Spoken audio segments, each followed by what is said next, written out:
Hi, welcome to my channel, Untethered for Life. Oh man, I can smell the fresh rain air. Spring is upon us. It's been raining for about 24 hours. We're barreling towards Memorial Day weekend in Colorado, where it seems like every single resident runs to the mountains to get their camping spot. This is the time of year that I like to make sure I'm prepared for the upcoming hiking summer season. And that's what we're gonna do today on this video. There are so many beautiful things that await you in the Colorado Rockies. And there's nothing like hiking alongside a creek, making it to the summit of a beautiful mountain, coming in contact with the wildlife and nature, the flowers and the insects. I absolutely love hiking. However, you want to make sure that when you get out into Colorado wilderness, you're prepared with the things that you need to not only be safe, but also to be comfortable and have a good time. So this time of year, what I do is I tend to empty my backpack of all my gear and spread it out on a table and take inventory and make sure that I have everything I need and everything's replenished for the upcoming season. So let's go ahead and get everything out on the table here. So before we can even get started talking about what to take with you on a hike, of course we need something to put all that stuff in, which is a backpack. I'm not actually going to go into a lot of the details about backpacks. I can write a whole review about what types of backpacks work and what types of backpacks don't. I, for example, have 3 backpacks. I have my general hiking backpack, I have a tech gear backpack that I use for when I'm traveling around doing YouTube stuff, and then I have a backpacking backpack. For today's video, I'm going to be using this backpack. Now, it has a lot of pockets, it's comfortable for me, and you'll need to find a backpack that works for you, and it'll fit all the stuff that we're going to talk about today, depending on the type of hiking you're going to do. So let's go ahead and get this thing emptied out, and we'll start talking about the stuff that you need for your next hike.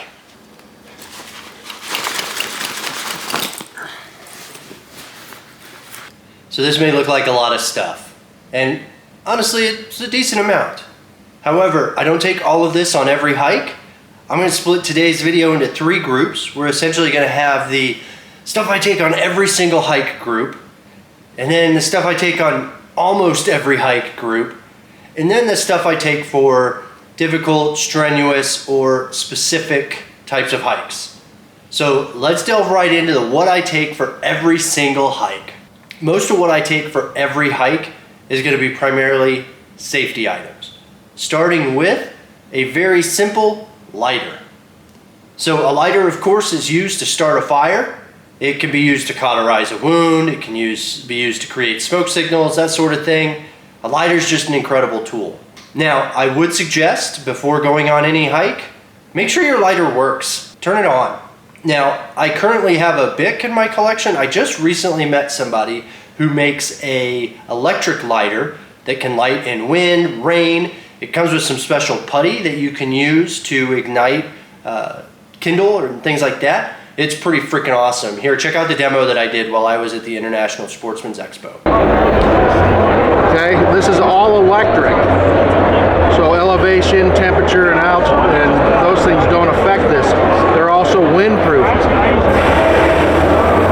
Now I'll leave a link for not only the Pyro Putty Company's lighter, but all of the products that I talk about today. I will say that I do make a small commission if you purchase anything from those links, but it's no cost to you, and this is stuff that I actually carry with me. This stuff is in my backpack when I hike. All right, so the next safety item is a knife.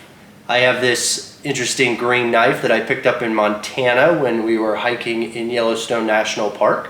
Pretty straightforward. A knife is just a handy tool. I honestly don't have to use mine often, but it is a great tool to have. Well, I take that back. I have used my knife to open snacks. Y'all ever pick up like snacks that have a Ziploc top and then you pull to open? Well, I have the worst luck. I pull to open and it like just pulls a little tear and then I can't open the freaking package. I have used my knife to open those packages. Fortunately, I haven't had to use it for survival at this point. The next safety item is going to be a whistle. Again, another item I've never had to use, but incredibly important. If you have an injury or you fall or something devastating happens, a whistle is a great way to alert people nearby of your presence. I also attach the whistle to the outside of my backpack. I do this so that it is visible and people know immediately that it's there to use in case of an emergency. Now, the next item, which I've actually used quite frequently, is a first aid kit.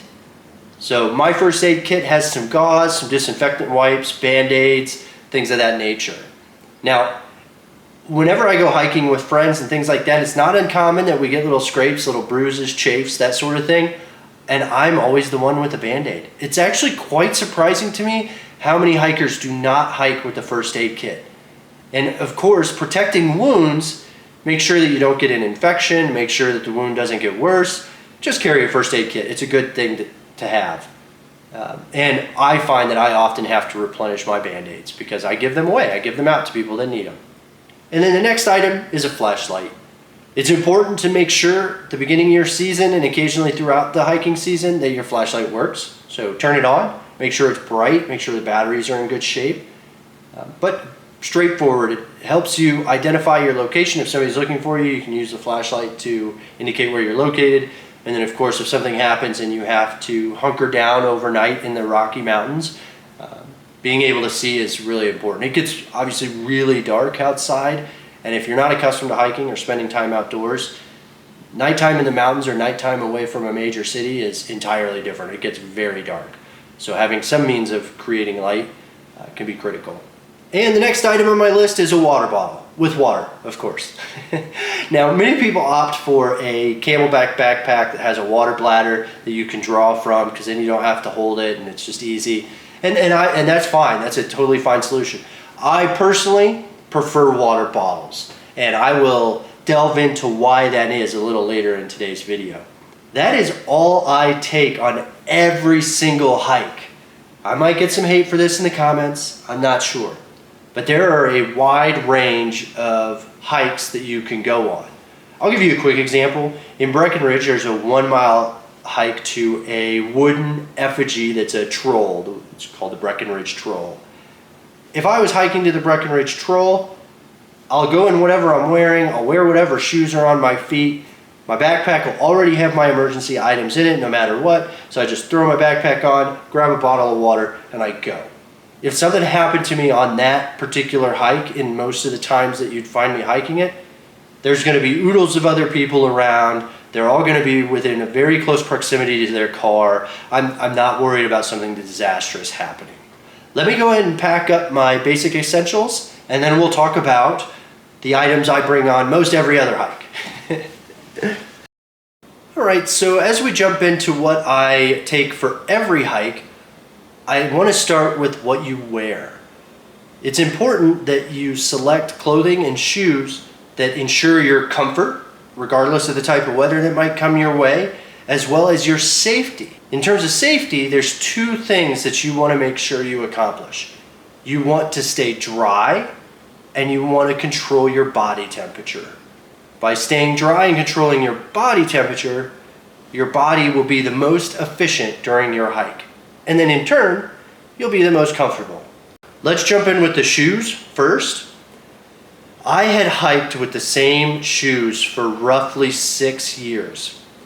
I ordered 4 pair throughout those 6 years, and each of them have easily seen over 250 miles. It's the Skechers Sport S. Now, I unfortunately can't find these anymore, and I am going with a new shoe this hiking season, and that would be the La Sportiva TX3, these right here. I'm going to do an entire review on these shoes next week when I take them for a hike, but there are a couple things to note about shoes. You have different types of shoes for different types of trails and different types of people.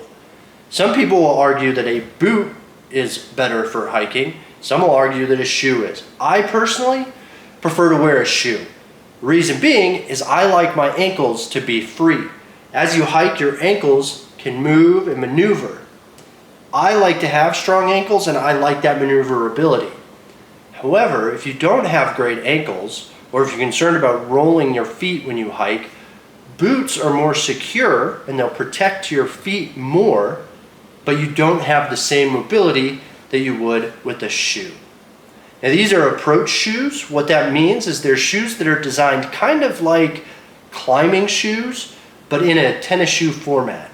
They have a toe guard, and then typically the bottom is made in such a way to ensure the maximum grip on various rocks and different weather conditions. Look forward to trying these out, and honestly, if these shoes don't work, I'll outright say it and go get another pair. Shoes to me are one of the most important things to a long day of comfort. Nobody wants blisters, nobody wants pain in their feet or in various areas of their feet while they're hiking.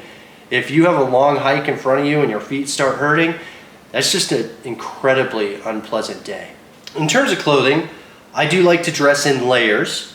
My undergarments and base layer are typically synthetic and include a synthetic based t-shirt and synthetic pants. Now, pants, I do like to have pockets on my pants or cargo pockets. That's totally optional. That's just a thing that I like. I wear a pair of Wranglers that honestly I love. They kind of stretch a little bit. They're comfortable at the knees. There's oodles of options for pants, but the key for me for my base layer or my initial outside layer is going to be synthetic clothing. A synthetic shirt, synthetic pants. The synthetic clothing allows moisture to be wicked away from your body and can either keep you warm or cool you down if it's hot. So the base layer is synthetic. I always bring a fleece or wool style sweater, and I usually keep that in my bag unless it's cold outside. Colorado weather can change on a dime, and it's critical that you have layers of clothing. So the idea is if you're hot, you wear less clothes or the bare minimum amount of clothes that you need. As it gets colder or your body starts to cool down, you put additional layers on, such as the fleece sweater, and then of course I bring a jacket with me as well. So when you're hiking, one thing that you want to do is minimize the amount that you sweat. When you sweat, you are releasing salt from your body, and it also opens you up for the possibility of becoming hypothermic. So in order to minimize sweat, when you start to get hot, take layers off to keep your body cooler without sweating. There is a product that I don't quite have in my hiking arsenal yet. In fact, it's on order, it just did not get here in time for this video. And that's a product made by the company Hex Hunting. I came across Hex Hunting when I shot a video about the International Sportsman's Expo. The product is a base layer that you wear underneath your clothing. Now it's great for winter hiking and keeping you warm. So it's long underwear and then a body forming shirt. It also has a hood. Now, what makes this particular clothing unique is that embedded inside the fabric of the clothing is a Faraday cage. Well, what's a Faraday cage? A Faraday cage is something that you'll find on your microwave, and what it does is it prevents or stops electrical signals. So what that means is when you wear this clothing, any electricity that you give off isn't put out into the world. Now, this is what blew my mind. Many animals and birds recognize other creatures by the electrical signals they give off. This is a great piece of clothing if you're someone that wants to get closer to nature. For those wildlife photographers, for those people that are just enamored by the wildlife that you can see, of which we have plenty in Colorado. I am so excited to try it. And there's a second reason that I'm really excited to try it, is that another little creature, mosquitoes, also recognize their prey based on the electrical signals of their surroundings. So when you wear this suit, you're less prone to attract mosquitoes. Oh my gosh, I cannot wait to try this. So when I get it, I'm definitely going to go on some hikes that I know there's mosquitoes, like Willow Lake near Crestone, Colorado. And I'm gonna see how well it works. I am super excited to try this. I'll leave a link down below. Check them out. Their gear is awesome. Now, in terms of staying warm, again, I can't tell you how many hikes that I've been on where I've got up to altitude, I'm above tree line, it's gorgeous, but then all of a sudden the wind kicks up and it starts to rain, or maybe even hail, and that's horrible. I've hiked in hail. But when the temperature suddenly turns cold, it's important that you're prepared to stay warm. So typically a beanie or some sort of ear covering and a pair of quality gloves. If you know you're going to be hiking in cold temperatures, some sort of thick wool sock is also a great idea as well. Now, depending on when you start the day, maybe you start your hike early in the morning, or maybe you start it late morning and you have every intention of being back to your car by late afternoon, I still always suggest carrying a headlamp. If anything happens that forces you to be outside longer than you anticipate, again, some form of light to help you navigate is important. Now, a headlamp separates itself from a flashlight because you don't have to hold the headlight. It stays on your head. You constantly have light in front of you where you can see. So there's another important device I bring with me on almost every hike, and that's my phone. My phone serves 4 functions when I'm hiking: a map, a GPS, a compass, and a clock. All of those are incredibly important when you're hiking. Knowing where you are and where you're going and how to get back to where you were are all vital to surviving in the Colorado wilderness. Now, if you're going to be traveling far outside of society, and if you're going to be in desolate locations, my suggestion would be bring a map, a GPS, a compass, and a watch.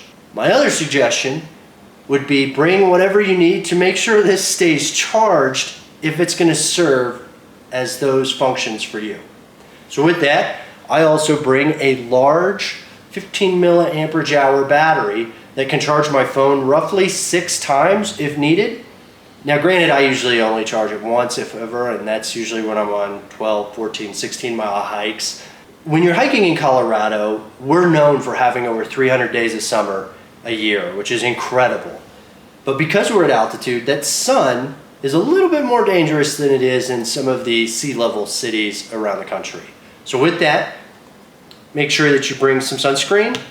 I also bring some bug repellent as well. That's both a comfort thing as well as a safety thing. There's nothing worse than getting burnt on a hike and then you get back to your car and you're totally drained because your skin is dried out and just so uncomfortable. Just use some sunscreen. And don't do what I do where you bring it, because I bring it almost every hike and don't use it. Don't do that. Don't bring it and not use it. Just use it. Put it on. Don't wait until it's too late.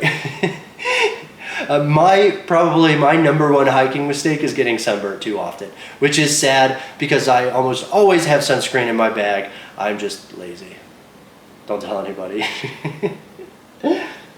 Now, if you're outdoors for a significant amount of time, let's say 5, 6, 8, 10 hours, you're going to have to pee. Now, I do suggest, especially for the female hikers, to bring a Ziploc bag with some tissue in it. And then I also bring a second and third Ziploc bag for waste, whether that be waste from the snacks that I bring or waste from using the toilet paper. Just Ziploc bags are handy to have. And make sure you bring some snacks.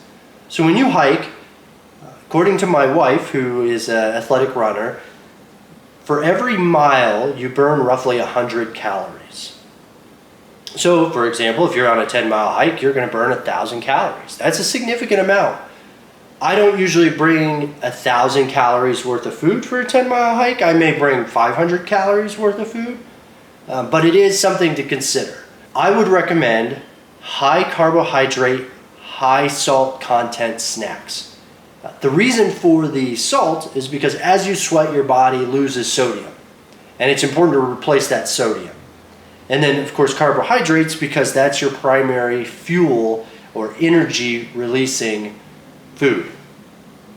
Another pro tip would be you can bring some additives for your water that include electrolytes. So that's another reason I like having an independent water bottle, is I could put stuff inside the water bottle, drink the water bottle, and then on the next refill or a different bottle I can just drink regular water, or I can add different additives to the water, which is really neat. And then to continue along the lines of safety and keeping your body temperature under control, I always bring a rain jacket. So this isn't a small rain jacket. You can get a lot smaller, but this is just a rain jacket. You tuck it in here. It's nothing cosmetically pretty. It's not very aesthetic. However, when it starts to rain, it's important to keep yourself dry. So the number one way to stop hypothermia in the wilderness is to keep yourself dry. So I always carry a rain jacket, especially in Colorado. So there's a little note that if it's going to rain in Colorado, it's going to rain at 2 o'clock in the mountains. Now, if you're above 12,000 feet, it's a total crapshoot. Who knows? It could rain at any time. You never know when it's going to rain. I've been caught in the rain in the mountains, and if you're prepared, it's not a big deal. If you're not prepared, it's horrible. And that's how I learned to always carry one of these. Because if you're hiking in the rain and you weren't ready for it, it's incredibly uncomfortable. It can become very cold very quick. It's just no fun for anyone. Whereas if you're prepared, you're just singing in the rain, you know? You're just having fun. You're enjoying the day. It doesn't stop your flow one iota. All right, so that covers the stuff that I take on pretty much every hike. So what I'm gonna do is let's go ahead and load this into my backpack, and then we'll move on to the last section for the more advanced or longer hikes. So what's really neat now is my backpack has what I take on almost every single hike. Now what I'll do is I will put this by my car, and I don't take anything out of it. Sometimes I'll take some stuff out of it to wash it, like if I wear the sweater, I'll wash the sweater and then I put it right back in the backpack. I'll have to replenish some things, like if we have a rough day and I have to use some Band-Aids, for example. But for the most part, that backpack's ready to go. And I just take it every time I go out. What's nice about having a pre-ready backpack with hiking is that I just whimsically decide that, hey, I want to go hike right now, and I can go do it. My backpack's locked and loaded. I'm ready to rock. Let's go. Let's do it, which is really cool. Now, there's not a whole lot left here for the advanced sections, and there's a couple things that I don't currently have that I'll need to get if I get into some heavier hikes this summer, and I'll talk about those as well. But let's jump in. All right, so the first item on the list for more advanced hikes is going to be in this little bag here. It's micro spikes. Let me go ahead and put them on so you can see what they look like. Now you'll notice they have little spiky, triangular little phalanges sticking out of them. Now what these do is they give you grip on snow. Even when you're hiking in the summer at high altitudes above 13,000 feet, it's not uncommon to come across patches of snow, even in July. And of course, wherever you come across those patches of snow can often be very dangerous places where you don't want to fall. Microspikes, what they'll do is when you take a step, they plant themselves firmly in the snow, and ice and that sort of thing, and let you traverse that snow without a lot of difficulty. The next item on the list is mittens. So if you go look for high performance gloves, you may find some really fancy gloves that have all the digits in them. My suggestion would be for winter hiking to avoid those. I'd wear the gloves that I already put in my backpack, and then on top of those gloves, I'd wear mittens. They are hands down way warmer than you'll find with any sort of traditional glove. Now, one key note is you want to make sure that you get strap style here. What this does is when you wear it, put the strap around your wrist, so if you take it off, the glove's not going to go anywhere. Now, I learned this when I was putting on my micro spikes at about 14,000 feet on my way up to the last little bit of Mount Quandary. I took my glove off and it rolled about 20 feet. It was the middle of winter and it scared the living bejeepers out of me because I knew without that glove, I'd lose feeling in my fingers pretty quick. Fortunately, it only blew 20 feet and I was able to get it back.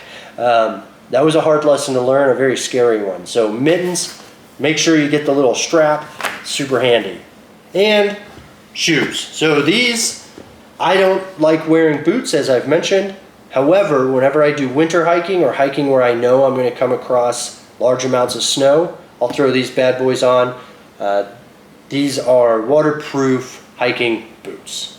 Another little trick is when I go hiking in snow, I fit my pant leg over the boot and I use my wife's hair tie to keep the pant leg around the shoe so that snow doesn't get inside the shoe. Now they do have things called gaiters, which will extend your pant leg over the boot of your shoe. I always thought those were really weird, and for whatever reason I haven't delved into getting gaiters. So I just use my wife's hair ties to keep my pant leg attached to my boot. It hasn't given me any problems. It may not be the right solution, but it's what I do. And then one of my favorite items is going to be the water purifier. So this is a handy device when you're on long hikes and you come across a fresh water source, they're abundant in Colorado, i.e. rivers. What you do is you put some water in one of these provided bags. Water bag then attaches to a filter, and then you squeeze the water through the filter. This is the number one reason I like carrying a water bottle instead of a water bladder. because I can carry significantly less water, and then I can use the filtration system to filter water out in the wild into my water bottle. Water is the heaviest thing you will carry in your backpack. And if you're going on a 10, 12, 14, 16, 18 mile hike, you need to carry a lot of water to stay hydrated, and that's heavy, and that's going to slow you down. This is a great tool if you know you're going to come across fresh water sources, that you can carry a lot less water and still be just fine. And in fact, even on hikes that aren't particularly long or difficult, sometimes I will opt to bring less water and bring my filter just because it's easier on my back, it's more comfortable to carry less water. Some items I don't have here are going to be a helmet. That's right, I said it, a helmet. So there are some hikes where as you ascend, you may kick down little rocks. And if there are other people nearby, or if you're hiking with somebody else that's ahead of you, those little rocks can be very, very dangerous. Once they fall roughly 20 feet, they begin to move very, very quickly. And if one of those rocks hits you in the head, it's not a good day. So there are some 14ers like the Maroon Bells, Sneffels, Long's Peak, that I would implore you to bring a helmet. Now, I had a helmet, and I loved it. It was really cool. I think it was a Black Diamond brand. I can't say for certain. But we moved a couple times, and honestly, I have no idea where it went. Fortunately, I haven't went on a hike that required a helmet since I've misplaced it, but most likely will be getting a new helmet this season, as there are some mountains that I want to climb that would merit a helmet. All right, let's go ahead and throw all this stuff in the backpack, and then we'll close out here. Colorado is such a beautiful state to explore via hiking. You just want to make sure that when you're out there in the wilderness, you have the gear that you need to be safe and comfortable and to actually enjoy the experience. And don't hesitate to reach out if you have questions. And this is just my list. I recognize that some people might have different things that they want on their hiking list. And please put it in the comments down below. If I forgot something, or there's something that you think is critical, or something that makes your experience outdoors more enjoyable, please put a comment. I encourage it. With that, thank you for viewing. You guys have a great day. I explore things all over the state of Colorado, constantly looking for things to see, eat, and do. If you live in Colorado, or you're thinking about moving here, or you're going to vacation here, I'd encourage you to subscribe to my channel to find neat and interesting things to do in this gorgeous state.